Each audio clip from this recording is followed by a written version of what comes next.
বিসমিল্লাহ সাল্লাতু ওয়াসসালামু আলা রাসূলিল্লাহ। রাসাইল এর বিভিন্ন নাম। রাসাইলের বিভিন্ন নাম: ইলমুত তাওহীদ, যাতে আকিদ বিষয়ক হাদিস থাকে ইলমুত তাওহীদ; ইলমুস সুনান,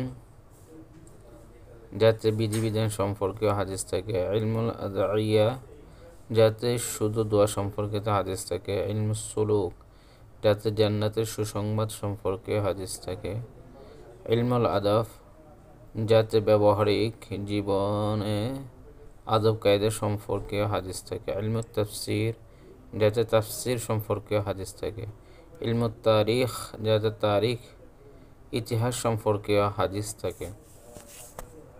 সুন্নাতের পারিভাষিক অর্থ: হিয়া কুল্লু মা উসির আনির রাসূলি সাল্লাল্লাহু আলাইহি ওয়াসাল্লাম মিন কওলিন আও ফি'লিন আও তাকরীরিন। রাসূল সাল্লাল্লাহু আলাইহি ওয়াসাল্লাম থেকে কথা, কাজ কিংবা সমর্থন যা প্রকাশ পেয়েছে তাই সুন্নাত। ফকিহগণের ভাষা: হিয়া কুল্লু মা সাবাতা আনিন নবী সাল্লাল্লাহু আলাইহি ওয়াসাল্লাম ওয়া লাম ইয়াকুন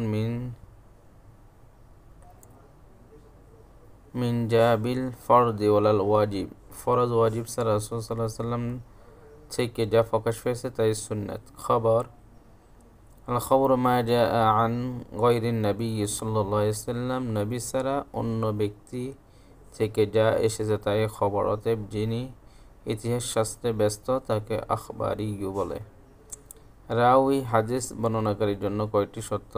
4টি। আল ইসলামু, মুসলমান হওয়া; আল বুলুগু, প্রাপ্তবয়স্ক হওয়া; আল আদালাতু, ন্যায়পরায়ণ হওয়া; আজ যবতু, দৃষ্টিশক্তি সম্পন্ন হওয়া। হাদিস সংগ্রহের পদ্ধতি 8টি। আস-সামাউ ওয়াল কিরাআতু আলা শাইখ, আল ইজাযাতু, আল মুনাওয়ালাতু, আল মুকাতাবাতু, ইলামু শাইখ, আল ওয়াসিয়াতু, আল ওয়াজদু। জারহা শব্দের অর্থ আঘাতপ্রাপ্ত হওয়া।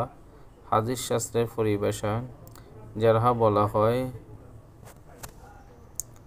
হুয়া যুহুরু ওয়াসফিন ফির রাওয়ি ইয়াজুলু আদালাতু ওয়া ইখল্লু বিহিফযিহি ওয়া যুবতিহি। হাদিস বর্ণনাকারীর মধ্যে এরূপ বিশেষণ প্রকাশ পাওয়া যার ফলে তার ন্যায়পরায়ণতা দূর হয়ে যায় অথবা স্মরণশক্তি ও দৃষ্টিশক্তিতে ব্যাঘাত ঘটে। জামে ও সুনান কাকে বলে?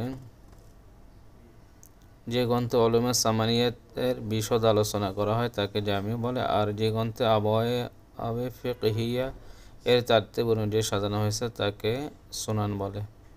মুস্তাদরাক: যেসব হাদিস বিশেষ কোনো হাদিস গ্রন্থে শামিল করা হয়নি অথচ তা সংশ্লিষ্ট গ্রন্থকারের অনুসৃত শর্তে পূর্ণমাত্রা উত্তীর্ণ হয় সেসব